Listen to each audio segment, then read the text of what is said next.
Bismillahirrahmanirrahim wabarakatuh. Baiklah, pada kesempatan ini kami dari kelompok 4 akan mempresentasikan Understanding by Design, yaitu melakukan perspektif mata pelajaran IPA tingkat SMP untuk memenuhi tugas mata kuliah perancangan dan pengembangan kurikulum.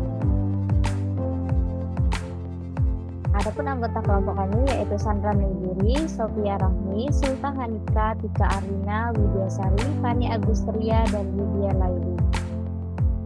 Selanjutnya yaitu materi yang pertama akan disampaikan oleh Sultan Hanika kepada saudari Sultan Hanika. Dipersilakan.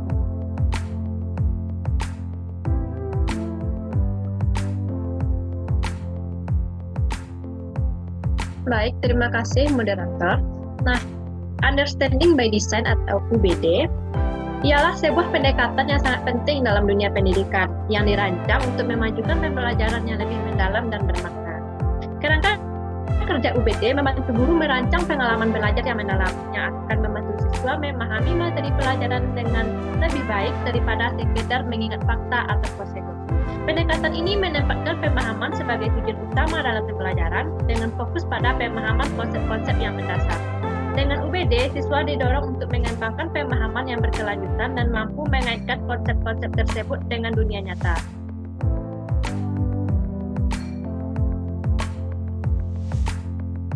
Nah, selanjutnya melakukan perspektif dalam mata pelajaran IPA sekolah menengah tingkat pertama. Dalam kerangka Understanding by Design atau UBD, melakukan perspektif dalam mata pelajaran IPA SMP tentunya mengacu pada kemampuan siswa untuk menggali konsep-konsep ilmiah dari berbagai sudut pandang, memahami keterkaitan antara konsep-konsep tersebut dan mengaitkannya dengan situasi dunia nyata. Pendekatan ini memungkinkan siswa untuk memahami mata pelajaran IPA lebih mendalam daripada sekedar menghafal fakta atau prosedur, sehingga mereka dapat menerapkan pengetahuan mereka dengan lebih baik. Ini dilakukan melalui beberapa tahapan dalam UBD. Sekian, terima kasih. Baik, terima kasih. Selanjutnya yaitu akan disampaikan oleh Kak Sandra Melgiri kepada Sandra Melgiri. Dipersilakan.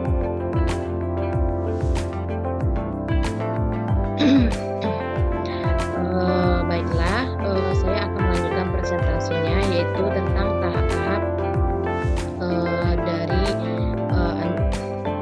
Understanding by Design ini. Yang pertama adalah tahap perencanaan Understanding by Design, di mana guru harus menentukan tujuan pembelajaran yang jelas di dalam konteks IPA. Ini dapat mencakup pemahaman konsep-konsep ilmiah yang mendasar, keterampilan berpikir ilmiah, dan kemampuan untuk menerapkan konsep-konsep tersebut dalam situasi yang nyata. Setelah tujuan ditentukan, guru merancang pengalaman belajar yang mendukung pemahaman yang mendalam ini. Nah, pengalaman belajar ini dapat mencakup eksperimen, pengamatan lapangan, diskusi yang mendalam, atau proyek ilmiah. Dan untuk tahap yang kedua adalah siswa diajak untuk melakukan perspektif ilmiah, di mana mereka untuk mempertimbangkan konsep-konsep ilmiah dari berbagai sudut pandang. Mungkin mereka akan mengidentifikasi keterkaitan antara konsep-konsep tersebut dan melihat bagaimana konsep-konsep tersebut berinteraksi dalam konteks dunia nyata. Siswa juga akan menerapkan konsep tersebut dalam konteks permasalahan atau situasi nyata, sehingga mereka dapat melihat relevansi dan aplikasinya ilmu pengetahuan dalam kehidupan sehari-hari. Dan tahap yang ketiga adalah siswa akan mengembangkan kemampuan untuk berpikir kritis, menganalisis informasi, dan memahami peran ilmu pengetahuan dalam menjawab pertanyaan, dan juga memecahkan masalah, di mana hasil akhirnya adalah pemahaman yang mendalam, di mana siswa dapat mengaitkan antara konsep-konsep ilmiah dengan dunia nyata dan memiliki pemahaman ilmu pengetahuan yang bekerja. Nah, dengan demikian melakukan perspektif dalam mata pelajaran IPA untuk SMP dalam understanding by design adalah tentang mengembangkan pemahaman ilmiah yang mendalam melalui pengalaman belajar yang relevan dan berpusat pada konsep. Baik, materi selanjutnya itu akan disampaikan kepada Saudari Sophia Rahmi. Pada Saudari Sophia Rahmi dipersilakan. Baiklah, terima kasih moderator. Selanjutnya saya akan menjelaskan berdasarkan artikel dari Johnson and Smith and Brown yang berjudul Applying the Understanding by Design Model to the Middle School Science Education, a Case Study. Studi kasus yang dilakukan oleh Johnson et al. Menghadirkan bukti konkret tentang efektivitas penerapan model Understanding by Design atau UBD dalam pembelajaran ilmu pengetahuan alam di tingkatan sekolah menengah pertama. Dalam penelitian ini, guru menerapkan pendekatan UBD dengan menekankan pemahaman mendalam terhadap konsep-konsep ilmiah yang relevan. Mereka merancang pengalaman belajar yang memungkinkan siswa untuk menggali sifat-sifat materi dan interaksi antara materi dalam konteks dunia nyata. Pendekatan UBD dalam pembelajaran IPA mengedepankan pemahaman konsep inti, sehingga siswa tidak hanya mengingatkan fakta-fakta, tetapi juga memahami bagaimana konsep-konsep tersebut berhubungan satu sama lain. Guru memastikan bahwa siswa diberikan kesempatan untuk melakukan perspektif ilmiah secara kritis, dengan mendorong mereka untuk menyelidiki dan menghubungkan konsep-konsep ilmiah dengan situasi di dunia nyata. Hal ini memungkinkan siswa untuk mengembangkan keterampilan berpikir ilmiah yang lebih kuat. Nah, hasil penelitian tersebut menunjukkan bahwa siswa yang mengikuti pembelajaran dengan model UBD cenderung memiliki pemahaman yang lebih baik tentang materi IPA. Mereka mampu mengaitkan konsep-konsep ilmiah dengan berbagai konteks, termasuk situasi dunia nyata. Ini menunjukkan bahwa pendekatan UBD secara signifikan meningkatkan efektivitas pembelajaran IPA di tingkatan SMP. Studi ini menggambarkan pentingnya merancang pembelajaran yang mendalam dan bermakna dengan fokus pada pemahaman konsep inti dalam mata pembelajaran sains. Sekian penjelasan dari saya kembalikan ke moderator.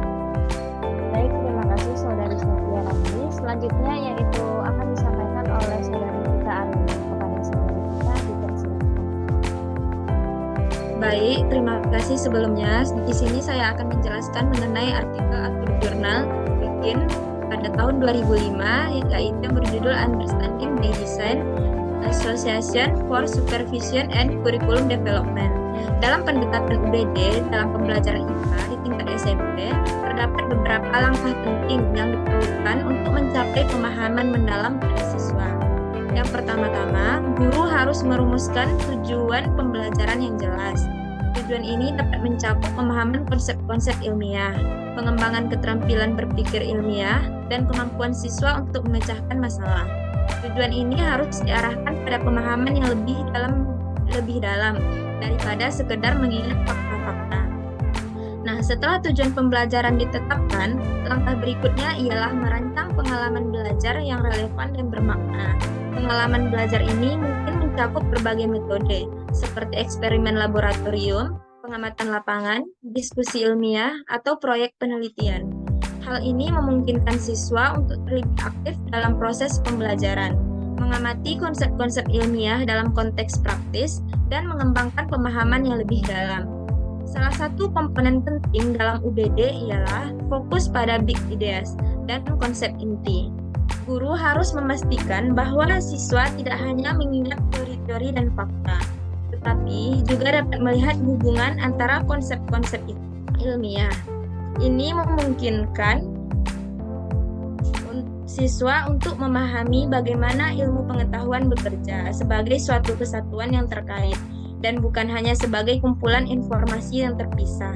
Dengan demikian, pendekatan UBD membantu siswa mengembangkan pemahaman yang lebih mendalam dan kemampuan untuk menerapkan pengetahuan mereka dalam konteks dunia nyata. Ini adalah langkah penting dalam memajukan kualitas pembelajaran IPA di tingkat SMP. Sekian dari saya, terima kasih. Saya kembalikan kepada moderator. Baik, materi selanjutnya akan disampaikan oleh Saudari Fani Agustia. Kepada Saudari Fani dipersilakan. Baiklah, terima kasih moderator. selanjutnya yaitu kesimpulan artikel atau jurnal. Berdasarkan bahasan di atas, dapat disimpulkan bahwa pendekatan Understanding by Design atau UBD memiliki peran penting dalam meningkatkan pemahaman perspektif siswa dalam mata pelajaran IPA atau Ilmu Pengetahuan Alam di tingkat SMP. UBD membantu guru merancang pengalaman pembelajaran yang lebih mendalam dan bermakna, yang tidak hanya mengajarkan fakta-fakta tetapi juga memungkinkan siswa untuk memahami konsep ilmiah secara lebih baik dan mengaitkannya dengan situasi dunia nyata. Dalam konteks pembelajaran IPA, UBD memungkinkan siswa untuk menggali sifat-sifat materi, interaksi antara materi, dan konsep-konsep inti dalam sains. Dengan fokus pada pemahaman konsep inti, siswa dapat mengembangkan keterampilan berpikir ilmiah yang lebih kuat. Mereka diajak untuk menganalisis, memecahkan masalah, dan berpikir kritis. Selain itu, penggunaan UBD memungkinkan siswa untuk melihat relevansi ilmu pengetahuan dalam kehidupan sehari-hari dan memotivasi mereka untuk belajar dengan antusias. Dalam berbagai studi kasus yang telah disajikan, penggunaan UBD dalam pendidikan sains telah terbukti efektif dalam meningkatkan pemahaman siswa. Mereka cenderung memiliki pemahaman yang lebih mendalam tentang materi pembelajaran dan mampu mengaitkan konsep-konsep ilmiah dengan berbagai konteks, termasuk situasi dunia nyata. Ini mengindikasikan bahwa UBD dapat membawa perubahan positif dalam pendidikan IPA di tingkat SMP dan menghasilkan pembelajaran yang lebih bermakna dan transference of learning yang lebih efektif. Dengan demikian, UBD adalah alat yang relevan dan efektif dalam merancang pengajaran yang mendalam dan bermakna dalam mata pelajaran IPA di tingkat SMP.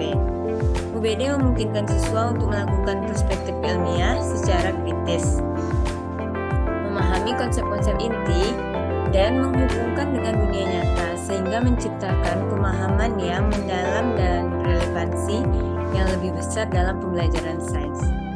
Baik, selanjutnya diserahkan kepada moderator. Baik, terima kasih saudari Fanny. Materi selanjutnya akan disampaikan oleh saudari Mudia. Baiklah, kita masuk contoh konkret penerapan prinsip UBD dalam kehidupan dalam lingkungan sekolah. Contoh konkret bagaimana siswa dapat melakukan perspektif dalam mata pelajaran ilmu pengetahuan alam di tingkat SMP sebagai bukti pemahaman bagaimana penerapan atau pendekatan Understanding by Design. Misalnya, dalam proses pembelajaran tentang sifat-sifat materi, guru menetapkan tujuan pembelajaran bahwa siswa harus memahami prinsip-prinsip dasar sifat-sifat materi seperti massa, volume, dan densitas.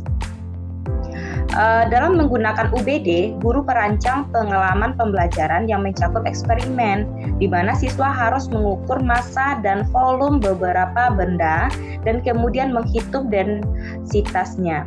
Guru juga memasukkan beberapa elemen pemahaman konsep untuk mengajukan pertanyaan seperti mengapa benda memiliki densitas yang lebih tinggi daripada yang lain, atau perbandingan densitas antara benda satu dengan benda yang lain, dan bagaimana massa dan volume mempengaruhi densitas suatu benda. Seperti itu. Lanjut. Kemudian, siswa juga diminta untuk melakukan sebuah eksperimen untuk mengamati hasilnya.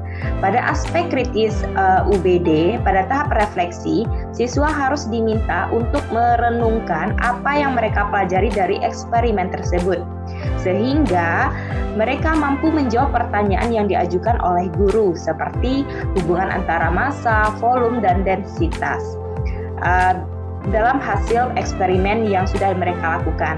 Selain itu, siswa juga diminta untuk merenungkan kembali konsep-konsep yang diterapkan dalam situasi nyata, seperti mengapa benda tertentu mengapung, tenggelam dalam air. Pada tahap refleksi ini, siswa juga melakukan perspektif ilmiah secara kritis. Mereka tidak hanya memahami konsep sifat-sifat materi, tetapi juga menghubungkan sifat atau pada situasi dunia nyata dan mengimplementasikan secara praktis pengetahuan ini sehingga pembelajaran bermanfaat bagi kehidupan mereka. Pada pendekatan UBD, karena mereka dapat menerapkan pemahaman mereka dalam konteks yang lebih luas, maka sikap berpikir ilmiah dapat diterapkan dalam permasalahan yang terkait. Terima kasih, dikembalikan kepada moderator. Baik, terima kasih. Itulah materi yang kami sampaikan. Terima kasih. Kami akhiri. Billahi taufiq wal hidayah. Wassalamualaikum warahmatullahi wabarakatuh. Waalaikumsalam warahmatullahi wabarakatuh.